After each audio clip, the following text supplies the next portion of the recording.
In the little Cumberland, Pennsylvania township voting headquarters near Gettysburg, America's first citizen signs the register as the nation goes to the polls in a history-making election. Together with the First Lady, the President is among the early voters. His Democratic opponent, Adlai Stevenson, with son Borden, arrives at Half-Day, Illinois, to cast his ballot. At the four corners of the nation, democracy is at work, as voters flock to the polls in unprecedented numbers. As evening returns come in, the trend is unmistakable. It's Eisenhower by a landslide with 457 electoral votes to 74 for Stevenson, and a 9 million vote plurality. The chief executive gives a solemn pledge. This is a solemn moment. The only thing I should like to say about this campaign is this. It is a very heartwarming experience to know that your labors, your efforts of 4 years have achieved that level where they are approved by the United States of America in a vote.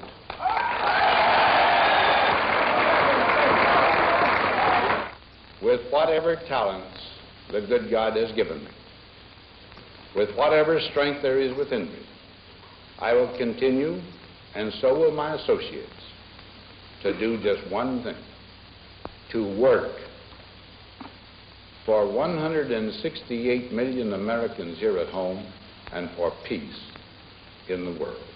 That is all.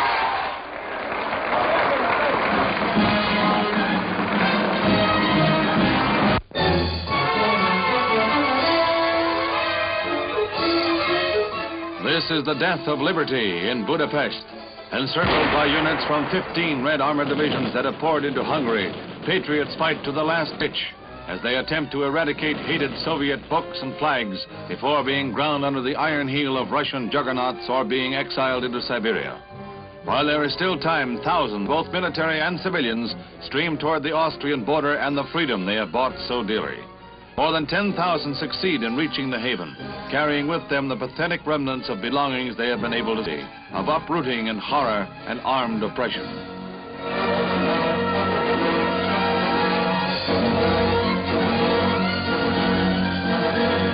The avenue to freedom is brief. As night descends on liberty behind the Iron Curtain, a ring of red tanks blocks the last road to safety.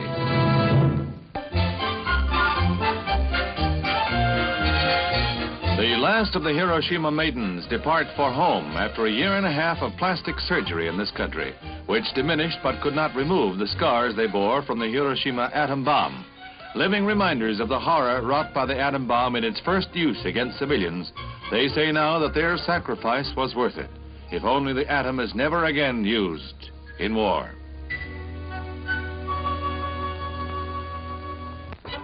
At last, the truth about flying saucers. They're real, just as real as Santa Claus, that's what. And we've got 10,000 Allentown youngsters to back us up. They greeted old St. Nick as he made his first 1956 appearance. Santa greets his greeters with gifts and a gala party, as is his custom. The flying saucer carries lots more Christmas cargo than reindeer. Where are the reindeer? Why, back at the North Pole, honey. But don't you cry. Santa is still Santa. Christmas is still Christmas. And kids are still kids.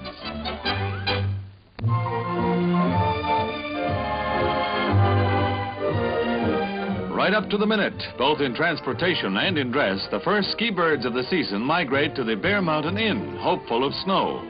There is no snow in New York, but that's snow, never mind, because the emphasis right now is on fashions. They're all dressed for snow in their white stag ensembles for winter sportswear, colorful outfits that will light up any festive occasion. They call them tow jackets, washable poplin, water repellent with little trimmings of fur to warm a womanly heart. The well-dressed ski instructor gives a loud hurrah for zipper pockets in his handsomely striped jacket. They help, and help is the word, whatever the interpretation. For skating, this ensemble gets a big vote. Corduroy pants topped by a sweater adorned with a gay scarf in matching hues. Yep, Jack Frost is calling. Trailing 7-0, the Chicago Bears roar back against the Los Angeles Rams. Brown rifles a long one. It's taken on the run by Harlan Hill for the TD. 70,000 in the Coliseum see the Rams roar right back with Van Brocklin calling the signals. His arm is as good as his aim. Leon Clark completes for a first down. From the 16, on a pitch out, Tank Younger skirts the Chicago flank, and the Rams are back in the lead. The Los Angeles play-for-pay Gritters break a second period deadlock when the Bears kick on fourth down.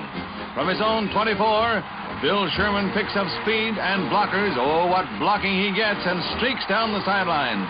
The blocks clear the way, and Sherman goes the distance for the 6 points. But the Bears, winner of 4 straight, rally to make it 5 in a row. Cesares covers half the field in one spine-tingling romp, and the stage is set for a Chicago victory. Blanda co-stars in this pass play with Harlan Hill. It's out again, in again, Finnegan, and the Bears win again, 35-24.